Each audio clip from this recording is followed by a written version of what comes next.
the river, pure river of water of life.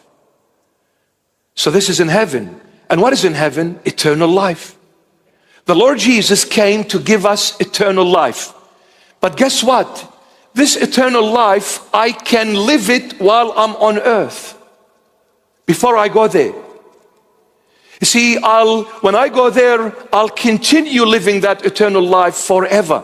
But I don't need to go to heaven to enter eternal life, because heaven came down to earth to give me eternal life while I'm on earth. And let me elaborate on what I'm trying to say here, my beloveds.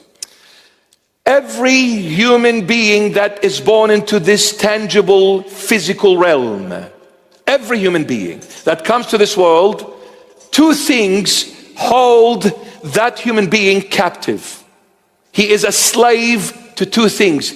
Nobody escapes these two things. Nobody. Whether a Christian or not, nobody escapes them. I'm talking about a human being. What are these two things? One is called the place, and the other one is called the time. I cannot exist as a human being without a place, and I cannot move from one place to the other without time. See, all of us were maybe at home or elsewhere. That is a place. I existed in that place, and that from that place I came to the church. The church is another place, but when I was in that place, I existed there. But in order to come from that place to the church, another place, I needed the time. With that time, you can't move. Without place, you can't exist. These two things hold every human being a slave. I am captive to the place and to the time. Can't exist without a place, can't move without a time. The Lord Jesus came to give us one thing: eternal life. What is the next life? Eternal. And what is the eternal life? Eternal life is a place, in a way, that has no place, has no time. The Lord Jesus called the place thief, and he called the time a worm. You see, the worm eats away that leaf. So what is the worm doing? Eating away the life of that leaf. And what does the thief do? Breaks in and steals what is not his.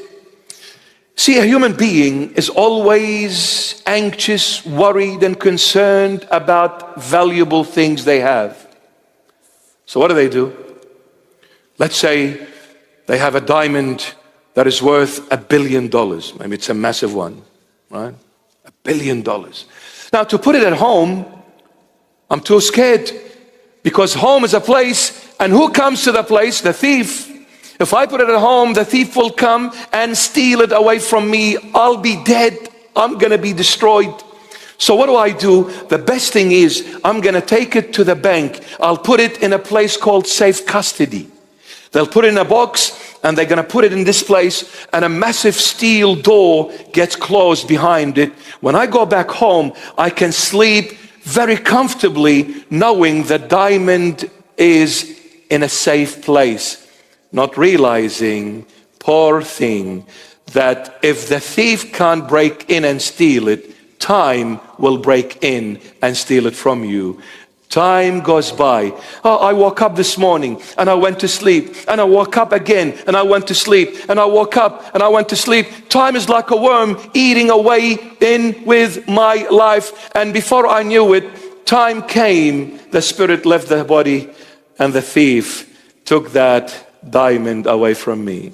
If it's not the place thief, it is the time that steals everything. No matter what you build as an empire, if the thieves don't take it, time will take it away when we die.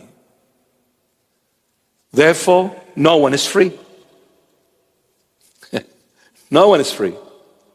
So what freedom are we fighting for?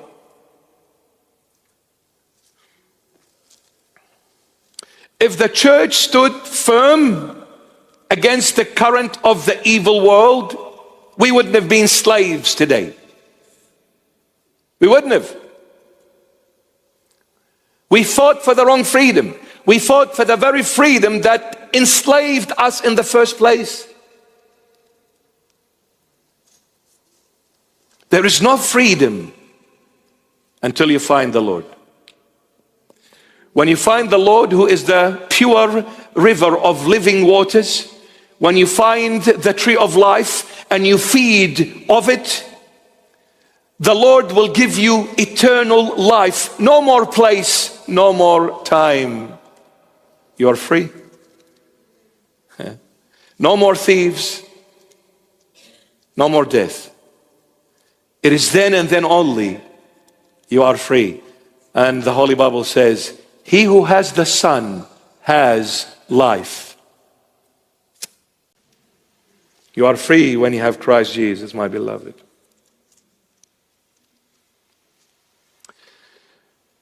And on either side was the tree of life, which bore 12 fruits, each tree yielding its fruit every month.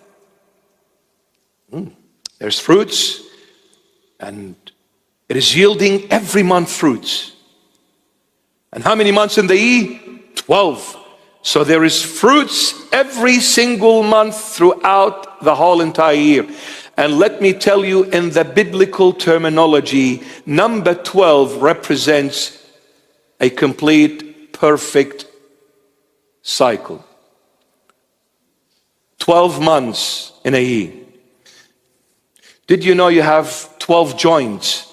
6 on the left and 6 on the right.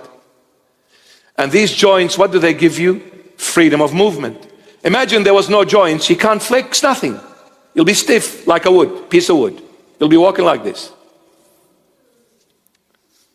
The joints, we ignore them, yet so precious. I'm moving everywhere. But not realizing if I lose that joint, I'm gone. There's 12. 6 here, 6 here, to serve you. So number 12 represents your life forever. Perfect. The perfect life is only found in heaven. That's why number 12 is associated with the life in heaven, because it's a complete, perfect life that never ends. That never ends. That never ends. So there's 12 fruits, 12 months, and every month there is fruits. What is this? It's giving fruit every month for 12 months, which is your entire life. Where did we get this life from on earth, at least? How did we get it? The 7 feasts of the Israelite nation, who are the 7 feasts of the New Testament church. Let me go over them and let's see how we got life and eternal life while on earth. The fruits that gave us eternal life, because the fruits came from the tree of life, who is Christ. Now, there are 7 feasts in the Old Testament. When you go to the book of Leviticus chapter 23, these are the books of Torah. Moses wrote them: Genesis, Exodus, Leviticus, Numbers, Deuteronomy. The third book, from the very start of the Old Testament, the third book is called Leviticus. You go to chapter 23, it will mention to you the 7 feasts of the Israelite nation. Very quickly, the first feast is called the Feast of Passover. Passover of the Old Testament. Which feast is of the New Testament church? Good Friday. Symbolizes the crucifixion of the Lord Jesus, Good Friday. So Good Friday of the New Testament church was resembled by the Passover feast of the Old Testament church. Number 2, unleavened bread. That's the second feast of the Old Testament. Unleavened bread. What does the unleavened bread represent in the New Testament? The Saturday of light. The Saturday where the Lord Jesus spent it in the tomb, my beloved. Shabbat. Our beloved Jews call it Shabbat. In Aramaic, Shabtha. Now Shabbat means rest. No more movement. No more movement. Shabbat. So unleavened bread is the Saturday of light. What did the Lord Jesus do on this Saturday? He took all of our sins and buried them with him. That is the unleavened. Now, leaven represents sin. So when the bread is unleavened, meaning there is no more sin, on Saturday he buried our sins in the grave. He took all the sin and buried it with him. That is the unleavened bread, the Saturday of light, we call it. The third feast, first fruits. That was called first fruits. And what does first fruits symbolize in the New Testament? Sunday resurrection.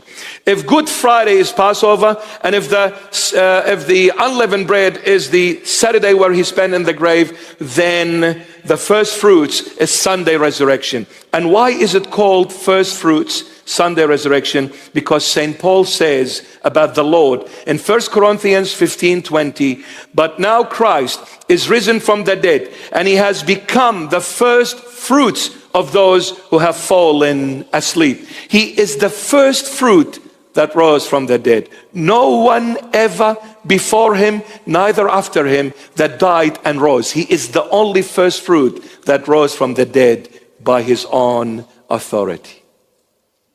He is the first fruit. Sunday resurrection. Through Passover, the blood was shed on Calvary, we received eternal life. Through our sins being buried in the grave, we received eternal life. Through his resurrection on Sunday resurrection, we received eternal life. And the fourth feast is called the 50th,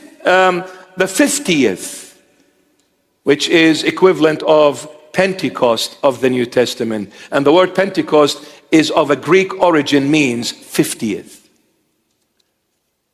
And what happened on the 50th? The Holy Spirit descended on those who were in that upper room, that 120 souls that were in the upper room, my beloveds. They received the Holy Spirit.